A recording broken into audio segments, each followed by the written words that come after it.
everyone. Welcome and thank you for joining us. I'm Alia Roth. I'm the Manager of Youth and Transition Services here at INCLUDEnyc, an organization that works with families that have children and youth with disabilities. Today's topic is From School to Work. We'll be looking at the CDOS Credential and how it can help young people prepare for transitioning out of high school and developing career skills. This is one of a series of live stream presentations that are aired on the third Thursday of each month at noon. Tomorrow is a school holiday here in New York City, so we're doing it a day early this month. So we'll keep it under 60 minutes today, and we will use a chat box. So if at any point you have any questions about anything we've said or any related topics, feel free to put them in the chat box, and we'll do our best to get to all of them. But generally speaking, if you haven't already, please check out the resource packet. There's a download button right below. But overall, we'll do our best to answer all your questions. So today, very exciting, we have with us Zalia Watkins. Thank you so much for coming. Thank you. She is an education services specialist for the Mental Health Association. So I want to start by introducing her and having her tell us a little bit about herself and the work she does over there. Thank you so much. The little bit that I do. So I'm very fortunate to work for the Mental Health Association, and my work primarily involves supervising staff who work with families and youth who have mental or emotional challenges. That work takes me anywhere from our family resource centers, which we have 5 of, our adolescent skills centers, which we have 3 of, to various schools, districts, hospitals, all over the place. I roll all over New York, but the primary focus of the work is really to improve access and opportunity and outcomes for students that have these particular challenges. Great. And you work primarily with high school students or families? Actually, no. Okay. No, we work with all families of students that of all ages. We have families that have 3-year-olds that are at risk for various reasons, and we also have families that have youth that may be 19, 18, and at the Adolescent Skills Center we work with youth that right up to like 21. So a wide range. Very wide range. Wonderful. Yes. Okay, great. So Zalia has a ton of experience and knowledge on the CDOS and work-based learning, and so we really want to pick her brain today. So can you talk a little bit about CDOS and what it is and possibly the history of its development a little bit? Certainly. So when we talk about CDOS, very often people don't realize we're talking about standards. And when you ask about the families that I work with, interestingly enough, there are CDOS standards for every population in the school system up through adult. So, for example, there are really career development plans for kindergartners. We don't think of it so strongly as work-based preparation, but when the fireman comes into the classroom, that is career development and occupational studies. So all through the grades, there's supposed to be this exposure to what the careers are, what concepts or ideas there are, or what kind of information that's a part of instruction that might apply to the workplace. So when we talk about career development and occupational studies, it's important to note that it affects everybody. We're not talking about the credential for everybody, but everybody is supposed to be exposed and receiving career development and occupational standards instruction.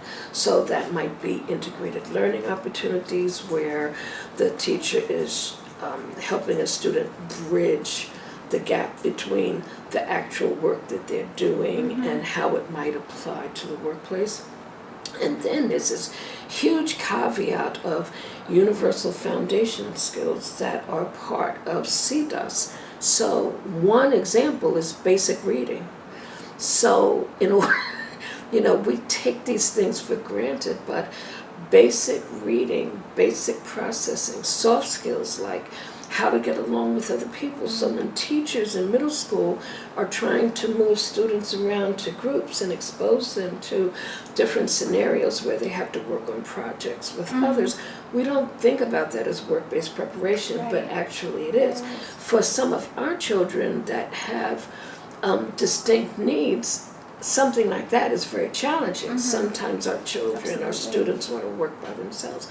And then there's career majors and career plans, so that students understand that, you know, there are these things called business and technology and human services and agriculture and art and, you know, all these things, health, that they can develop a love for actually as adults and develop a career on.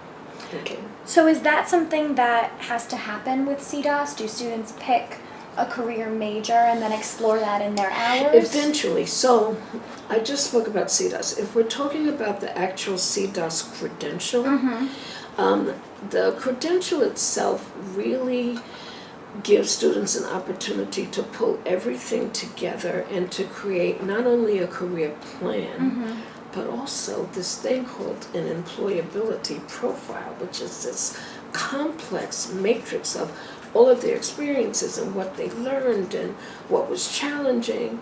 So, you know, it really is important for students to not necessarily pick which major that they're interested in, even though a lot of us would like that. But when you think about it, those of us who graduated out of school, did we have a clue what we wanted to do? No. No, I definitely didn't. No. Correct. Definitely not. Correct. All right. So even when you leave high school, if you have a career major, it doesn't mean that you're married to that major. Right. So it's not so much that you have to choose as much as you should be exposed to the career majors, and then have a sense of which career major, which domain might fit your life. You know, are you somebody who's, you know, just by nature a techie? You know, I'm a mother of 6 children. My youngest son, I swear, when I pushed him out, he was already a lawyer. Okay, it was just something about him that was analytical. And so it's important for parents to help students to really ascertain what their interests are, what their strengths are, what they like, what they don't like.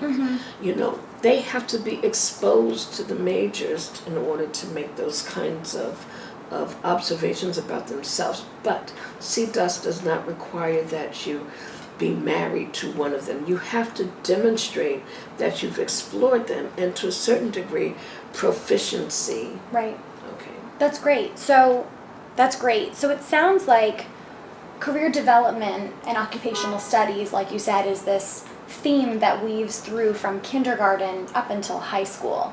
But the credential itself is relatively new to us in New York City, right? It's been around for a couple of years. Well, it's a state. This is a state process, right? So the standards are state standards. They are part of the matrix of learning standards. The credential, the first field memo regarding the credential came out in 2013, and what's interesting about that is that at that time, the credential was only offered to students with special needs, okay? So the idea was that we didn't like the IEP diploma. It didn't mean anything. It wasn't relevant. We couldn't understand it. The IEP diploma wasn't connected to any kind of body of learning specifically, whereas CDOS is. So CDOS was originally created to replace the IEP diploma. Okay. Once that happened, everybody said, "Oh, this is really great." They have to think about business. They have to think about how what they're learning in school may apply to the workplace. They have to have basic skills that we want all of our kids to have. They have to think about career majors. So now everybody says, "Oh, well, all students should have this," which is true.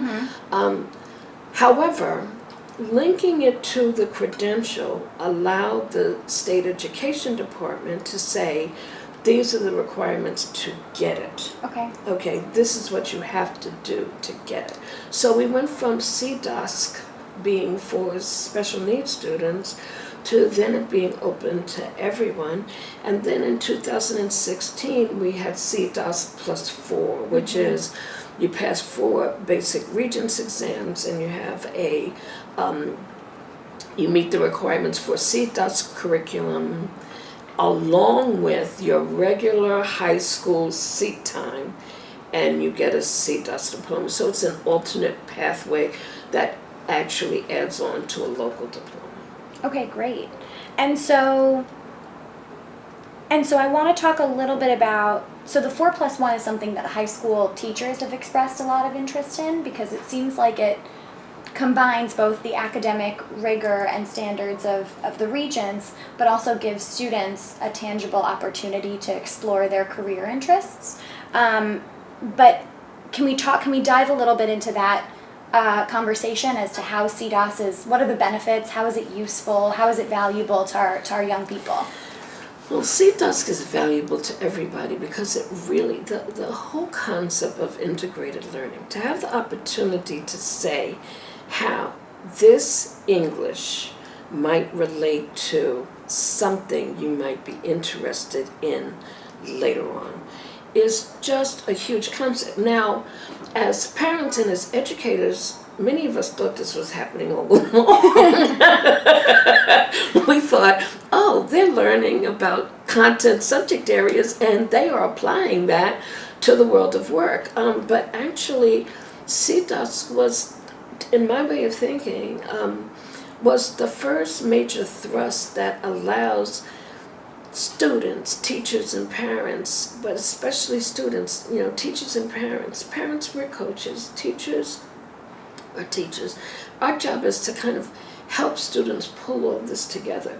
So there is great value. It's like all of a sudden now you can have a different focus to your learning so that you have a place to put the math that you're studying in the context of what might be possible for your future. Yeah. So that it's not just learning this subject, but you have an opportunity to pull it all together.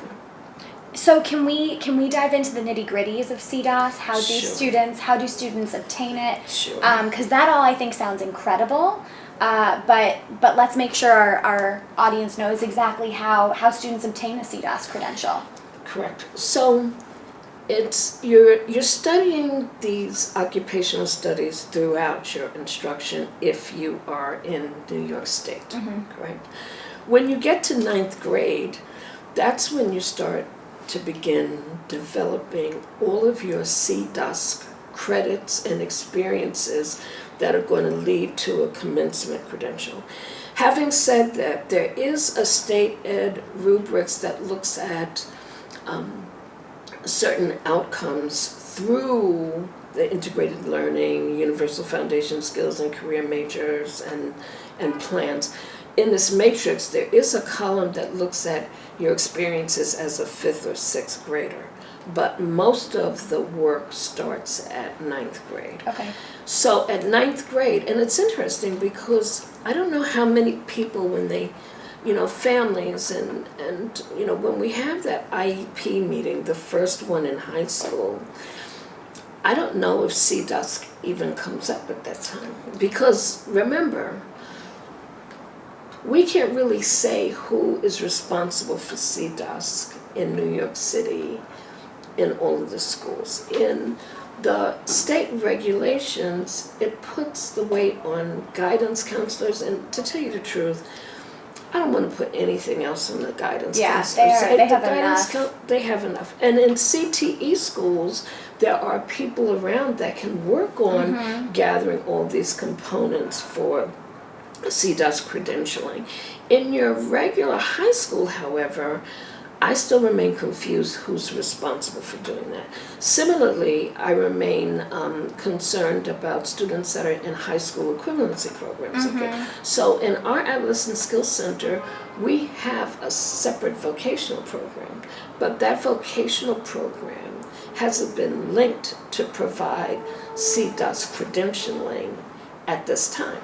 So there are still populations that have access to Right. CDOS, but they don't have anyone to help them. So that means it's on parents and students to start, when a student starts ninth grade, to have the conversation. As a matter of fact, right now, this month, parents are going to all kinds of high school fairs. That's right. They need to be asking, do you have CDOS activities in your school? How many students in your school have received CDOS credentialing? This is particularly important when parents have students with IEPs, correct? Yeah. So it's not just waiting to ninth grade, it's kind of a conversation that we Right. need to be having as kids are coming into school. Right, and utilizing it as a tool in your high school search to ensure that that's something that Yes, is when you go to accessible. those tables to have the conversation with the schools, you need to be asking these specific questions. And schools may say, oh yes, we have lots of CDOS activities, but you may want to ask things like, oh, have you had students, how many of your students have received the credential? And don't be concerned if they say 3, because in the city we may only have had 100. I don't even know what the number is, but it's possible that, as of 2015, 2016, 2017, I don't know how many credentials New York City specifically has had. It may be an unusually small number. And I have to say one thing about that small number. When CDOS was originally created, it was for students with disabilities. When it opened up when it was under students with disabilities, that means that it was under the state education department, but also the division for specialized instruction, right? Because it was part of the IEP process, because it was predominantly for kids with disabilities. When it opened up to everybody, that authority center shifted, because now that it's opened up to everybody, we need to know who's responsible for it now. It's not still the division. Right. It's now in a larger branch in the DOE administration to be developed.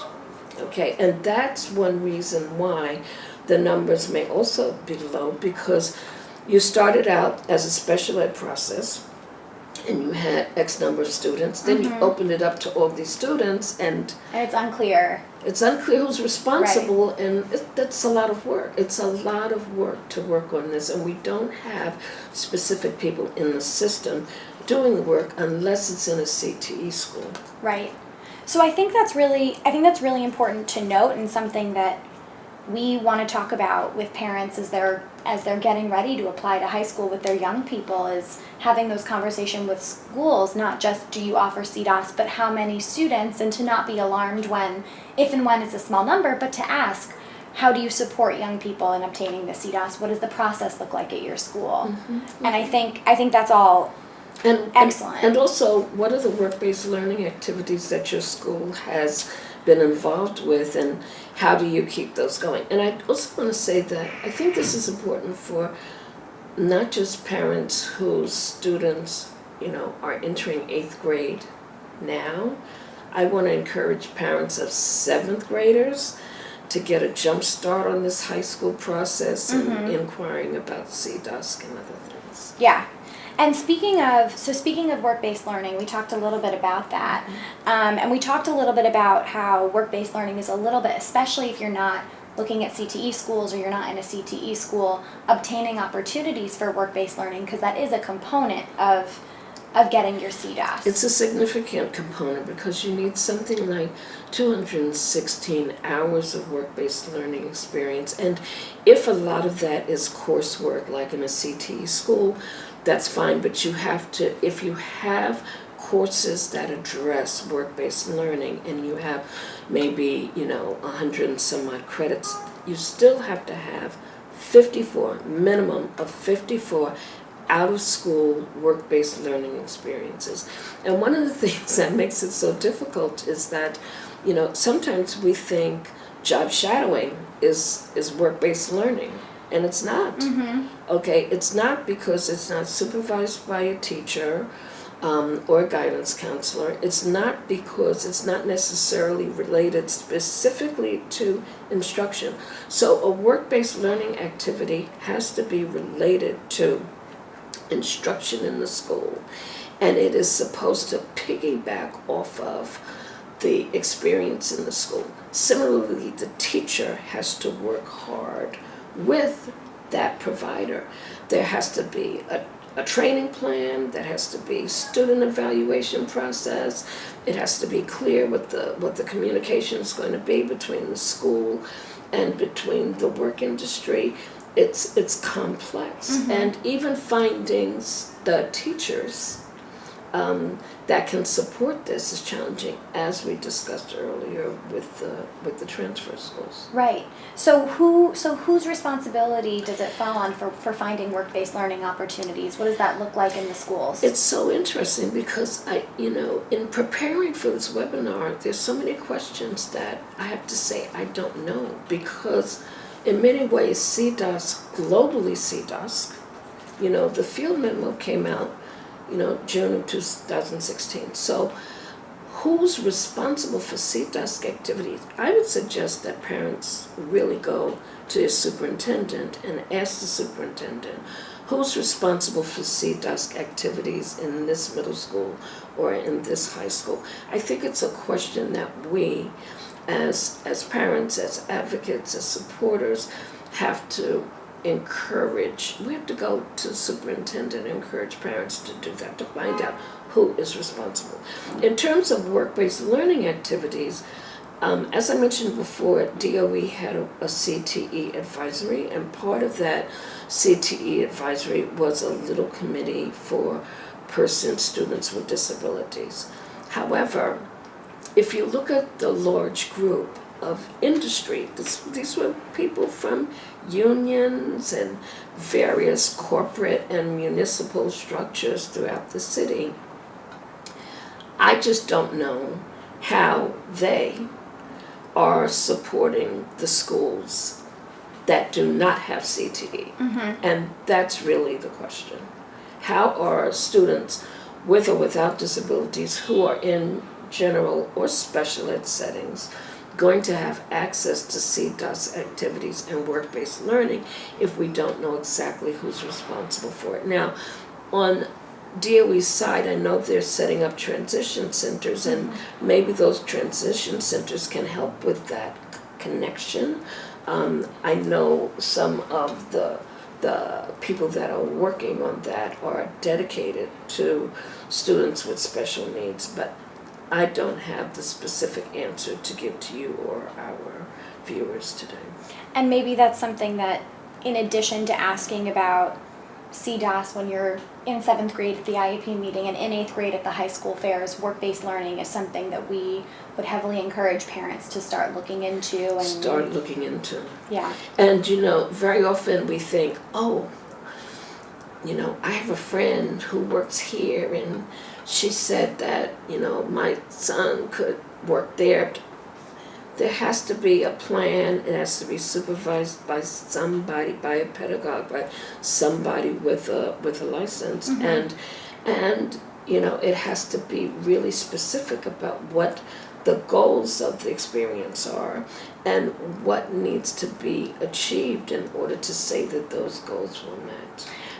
But one other thing about the IEP and CDOS, when you mention CDOS and transition services, when we have the annual review for our students, when the annual review, when we do that vocational assessment for students that have IEPs, that's also an important time to ask about CDOS, because we may have to start writing some things on that transition plan that do not exist, because I'm not even sure that CDOS exists on our current IEP form. It doesn't. I always have to say I'm not sure because unless I checked 5 minutes ago. Right, it could be it. As of last week, it wasn't there, but who knows? Who knows? Yeah. Who knows, right? So since it's not there, okay, and I do not know the state education department's intent to change the IEP to reflect that, it's important for us during the annual reviews to really look at that transition section and enter everything in there that our student needs and wants to prepare for their transition out of high school. Similarly, if we look at high school transcripts, so when I last saw a high school transcript, I think last week, but who knows how old that transcript was. You know, I hope as we're doing this that things are changing as we're doing this. Because right when I saw that transcript, there's a little box that says CTE. But that's not adequate when we're talking about work-based learning. Now, I did see a transcript from a private school, and they had a lot of CDOS content in their transcript. Unfortunately, their thrust was only for CDOS and not in giving the student an opportunity to meet academic standards for a local diploma. And I think as much as possible we want to seek both. So let's talk a little bit about that. I think that's a great point. When students are working towards the CDOS, they're doing their 216 hours and they're doing the coursework that's aligned with the CDOS standards. Should they also be working towards a diploma? Should it be CDOS standalone? What does that look like for parents and for students? Well, if you think about integrated learning and you think about universal foundation skills, that is the content of academia. That is the content of high school. So they should be working towards a local diploma, if not a Regents diploma. I mean, right now, it is so easy to get a Regents diploma. There's so many ways to get a Regents diploma. I remember a couple of weeks ago, I was meeting with a group of parents, and I had to do a presentation on education, and these two gentlemen could not believe that you could actually get, I shouldn't say gentlemen, two participants did not believe that you could actually get a Regents diploma with a score of 45 on anything. A Regents or a local? Regents. So when people look at the materials online, read them carefully, because when you look at the degree requirements, there's so many safety net possibilities. You know, you can do CDOS +4, that's a local diploma, but even if you look at the Regents diploma and you look at the safety net that is still there for students with disabilities, and you look at the idea of talking to a superintendent if your child has been in school, has been doing the work but cannot make it, The superintendent's determination. cannot pass the test, that there's another path. So I think at the very least we should be talking about local diplomas. We have questions coming. Oh, great. Okay, so this is from Olivia. Can a parent ask for a summary of work-based learning experiences the same way they can review credits at an IEP meeting?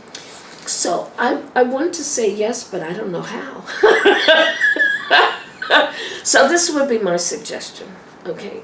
My suggestion would be, when you look at the field memo under the documents that are attached to this presentation, there's a field memo from 2016. The attachments in the back of that field memo are specific forms that parents can use to gather information. I would suggest taking copies of those blank forms probably to the guidance counselor and see if there's a way for them to help fill them out. You can ask the question. I'm just not sure how the experiences right now are being gathered in the Department of Education system at this time. I'm sure in CTE schools it may be different. They may have something that they give parents. But I would suggest that you take, like for example, the career plan.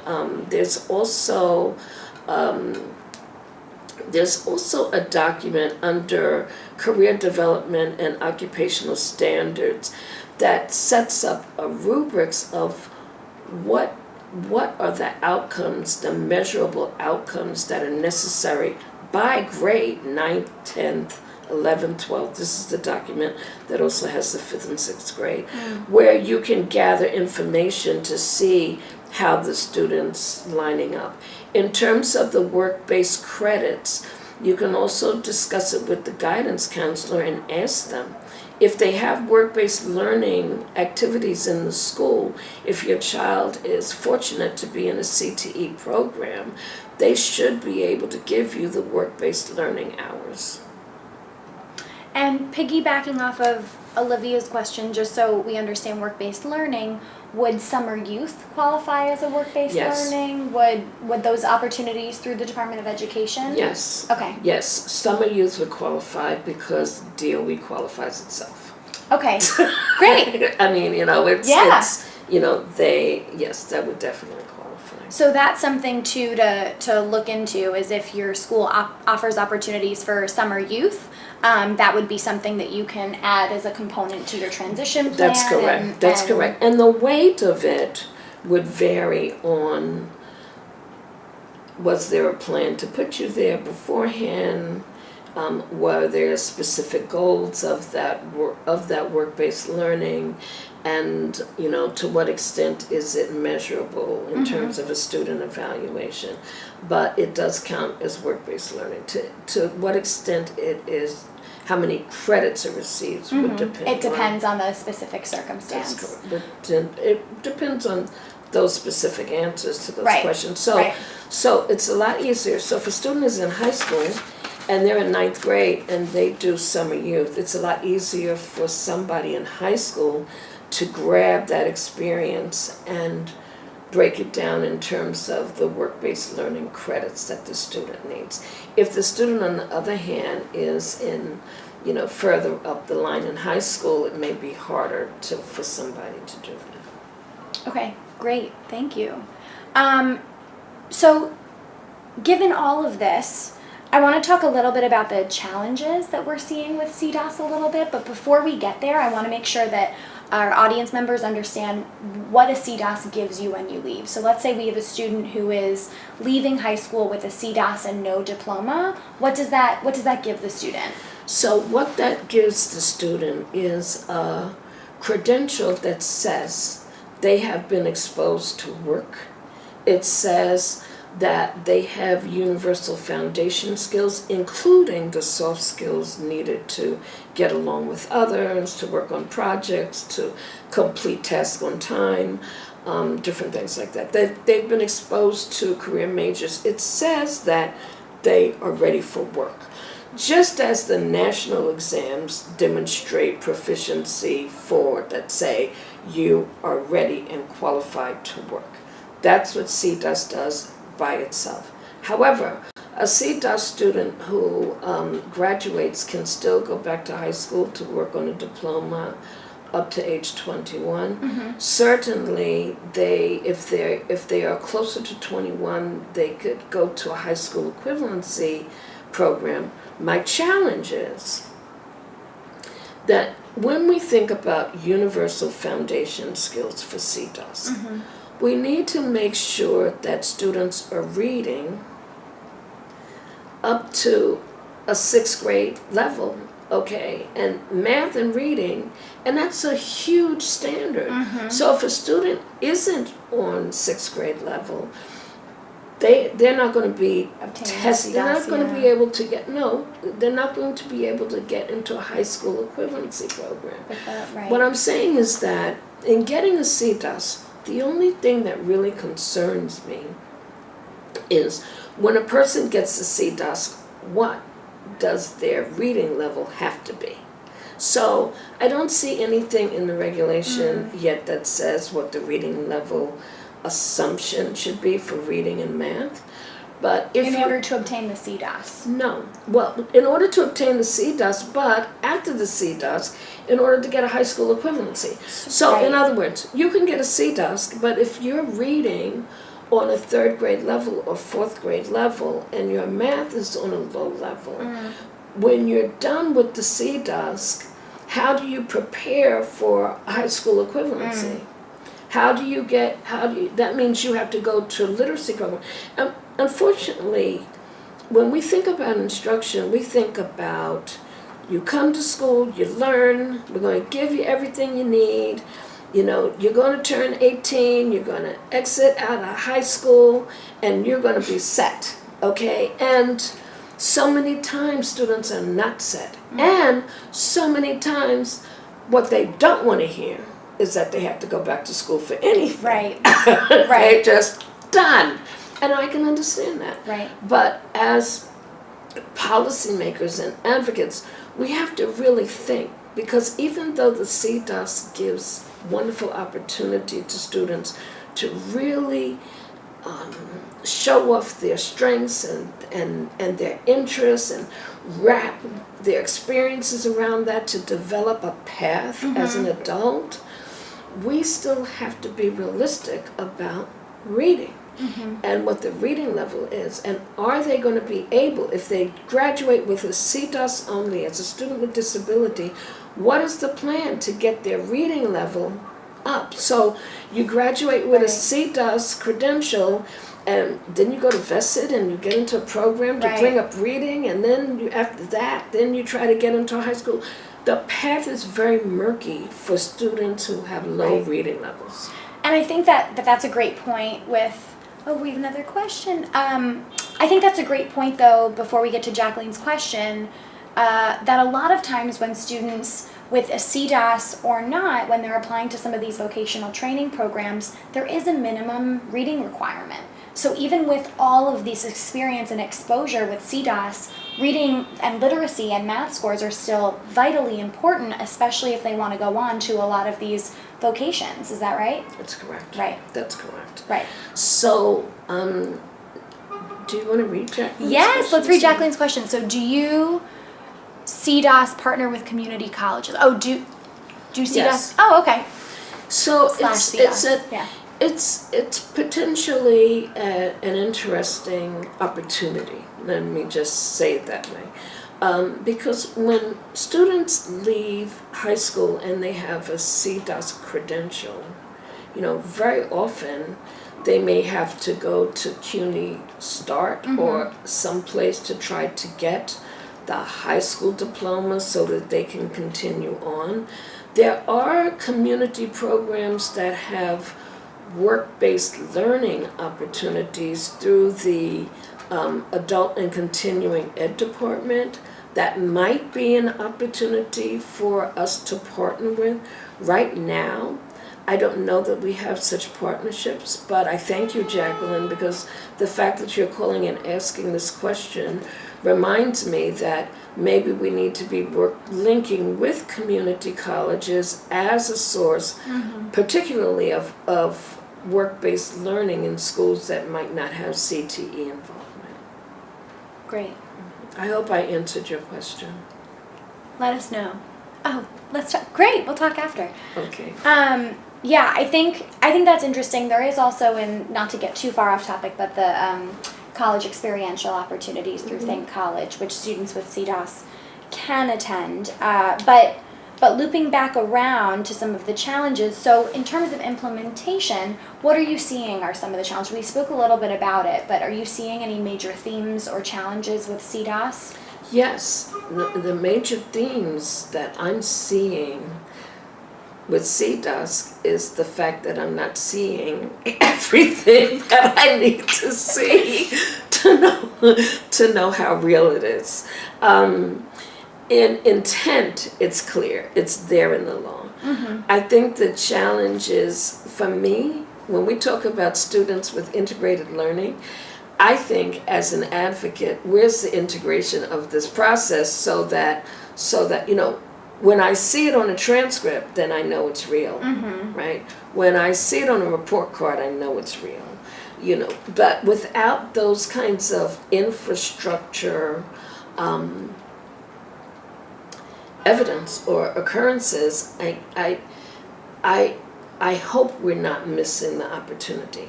And I can only say hope because, as I said, once the door opened the latter part of 2016 to everybody, in many ways, I feel like the school system is, or maybe I'm just hoping that the school system is just getting started on this CDOS activity. So that's one of the challenges.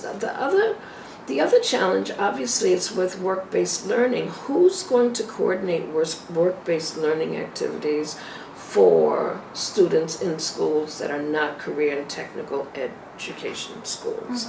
How's that going to work? Is there going to be a CTE component that comes into a middle school or comes into a high school to fulfill that requirement? How is that really going to happen? That's a challenge. And it's a challenge because CDOS really, it's an unfunded mandate. It didn't come with money, so it didn't come with people to really pull this together on behalf of students. Right. Yeah, and I feel like we spoke so much about work-based learning, and there's so much importance in the work-based learning, but if there's no one coordinating it, that's a huge challenge. Well, how is it going to be coordinated, and how and by who? And I'm not comfortable just saying it's going to be a guidance counselor or this teacher. I think that school communities have to decide that for themselves under the supervision of the superintendent. The other challenge that I think is huge is as we're rolling out, I'm going to pretend we're just rolling out CDOS. Okay. As we're rolling out CDOS, where is the business community? Because it's not just a matter of having a career and technical education advisory. Maybe it's about borough businesses coming together with the superintendent to figure out how they're going to support CDOS activities in that district. Maybe the presence of the community colleges and the presence of the businesses have to be more evident in this process, because then we can work out what the work-based learning is going to be.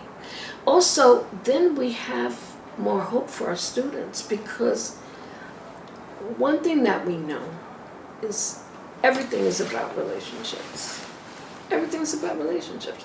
So if there's a way to bring the business community into a district, just to look at CDOS activity in a district, that may also lead to other opportunities for students graduating with CDOS certificates to find a job, to go here, to go there. Okay. And so, yeah, absolutely. And I think given all of these challenges that are out of the hands of our parents and our families, do you have any recommendations for parents and families as they move forward in this process with their young people? So that's a really interesting statement, because I remember when I worked with David Dinkins, we worked on this report that says parents change schools. So when you mention the challenges to me, I in turn say we have to get parents fighting about CDOS. Maybe fighting is too strong of a word. Let me roll back and bring out my pacifist nature. But we have to get parents really asking questions everywhere about CDOS. At the high school fair, okay, at the community education council meetings, at the IEP meetings, at the PTA meetings, at the district meetings. We need parents to really make this happen for their students, particularly the students with IEPs and the students with disabilities. Okay, I wish it wasn't on us, but it always has been in many ways, right? And parents make some of the biggest changes in the history of education. In the history of education, parents have always been in the foundation of whatever change it is. So we're the ones that have to ask questions, We're the ones, as an advocate, I need to go through. Yeah, you wear so many hats. Parent advocate, I do. But I think that I'm going to go back now and look at the high school directory and say, does it say work-based learning in there? Does it say, the kinds of things we need to see that support CDOS? So in addition to what sounds like mobilization really needs to happen from parents to understand the importance of CDOS and go out there and really advocate and talk to their school communities on an individual level with their students. What are some steps that parents can take? Really great question, and thank you for that. So one, I wanted to suggest that parents and their students make a chart of what some of their occupational goals or ideas or thoughts may be. It may not be a chart, it may just be a piece of oak tag with something in the center and lines that where you just write down ideas, kind of like a vision board with no pictures, but to just help your child and your student explore or bring out what's already the greatness that's in them, so that as they proceed through school, they can kind of start making those connections. I think also it's very helpful for students to have a career and work-based learning journal. So that if they are involved with anything that's associated with work, or if they get an idea about, maybe it's late at night when they're supposed to be sleeping and they're up on their cell phones, maybe there's some kind of brain idea about something that they would like to pursue, that they have a place to collect all of that information. And certainly later on, when students are involved with specific experiences, you can make a chart that logs how many hours they went to that site and what the goal was for that site. So then there are things like talking to the school about their integrated learning and work-based learning activities, and find out from them on the CDOS website. There is this document with rubrics. If you can't find it, you can email me. I'll scan it and send it to you. But it also allows you to make a list of what a student is accomplishing. So those are some of the things. But I think the verbal questioning about CDOS, it's that we have to come out and make sure that people are addressing this. And for our child, we need to be the coach that's saying, oh, I didn't know you like to do you really like to do that? How often who taught you how to do that? I mean, when you're parenting, you learn so much about your children when you're cooking dinner. Not that that was my strength, but in the home, kids just blurt things out. So being a coach means that we have to catch those things. And maybe at that time when he says, oh yeah, I had this class and it was really great because we learned about engines and if you want to be a mechanic and instructor, and then we want to say, oh, do you want to be a mechanic? And then no. Just catch the idea that they're presenting and then wait for the right time to develop it in another conversation. Because sometimes we get so excited when our students say something about something they're interested in, we want to run with it. And that's another thing I have to get over in this webinar. No matter what we want for our children, it is not about us. It is about them and what they're interested in, even though that's difficult as a parent. Okay, I wanted all of my kids to go to college. Now, I wish one of my kids was a plumber. Right. Yeah. So it's not really about us. So when your child says something that they're interested in, just write it down, put it away someplace, wait for the right time to have another discussion. Try to work hard on becoming a coach. It's so interesting because we had to fight for the IEP, fight for the services, fight for the OT, fight for the placement. All of this for years and years and years. When our students get to high school, actually when they get to middle school, we need to step it back a little bit. And then a little bit, but remain vigilant about them having a successful future. I have to say, I've never heard anyone suggesting to students or families or even educators that they should keep a career journal. And I love that so much because I feel like so much of the time, as an educator, when I work with families and I work with young people, one of the questions I ask is like, so what have you explored? What do you like to do? And the answer is, I don't know. And you just know that can't be true. They've had exposure to something, and they've liked some things and disliked some things. And a lot of the times they can't connect that, like, oh, well, I love talking to people on the phone, but I don't really like doing that in person.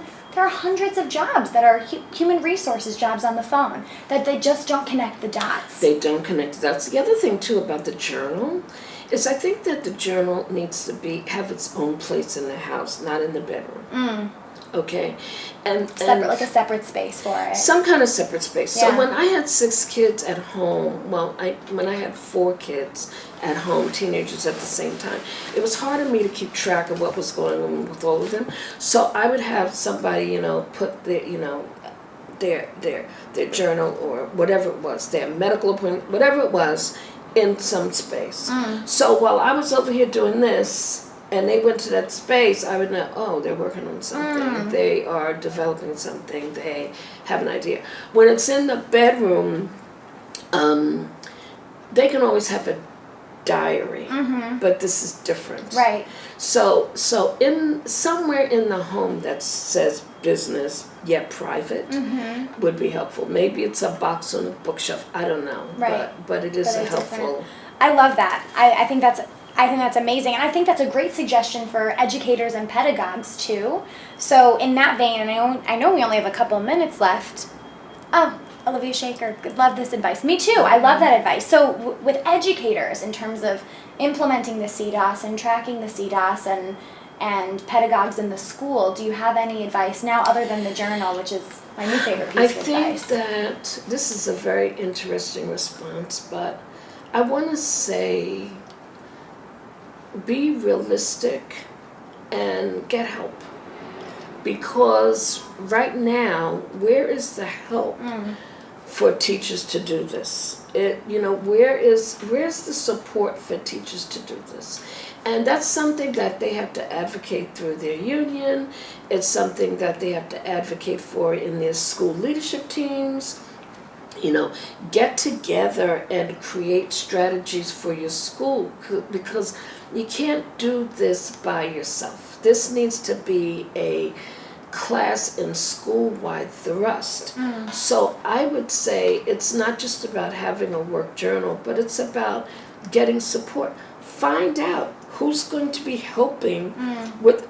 So you're going to collect all this data about what a student is doing in preparation for the workforce. Who's collecting it? Right. Who's using it? Who's documenting it? Who's it going to? I think that it's important for teachers to get help. The other thing that I think is crucial for teachers is to always believe in the potential of every student. And I know that theoretically teachers do. But I also know when you have 30 kids in a classroom and they're middle schoolers and they're making a lot of noise, and this one, especially for students that have mental, emotional, behavior challenges, very often my students are, in the midst of some kind of activity that may take people away from instruction. And because of that, it may be difficult to believe in the potentiality, particularly of some of our children with mental and behavioral challenges.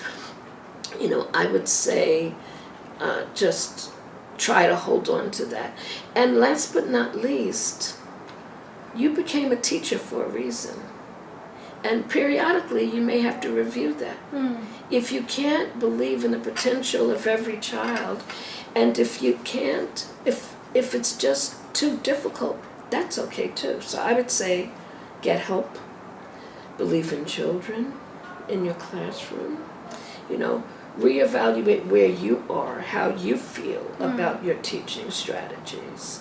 And then the getting help component probably is the largest, because you need to, if you're doing CDOS, you need to know who's collecting the data and who's going to help with work-based learning, who's going to help with coordinating all of that. I hope I answered that question. You absolutely did. That was fabulous, and I feel like a beautiful way to wrap up. Is there anything else you want to add for our viewers here on CDOS, for parents, for educators, for anyone? Yes, I want to remind all of us about the importance of believing in students. It's because not just teachers. Yeah. You know, for parents, it's a challenge.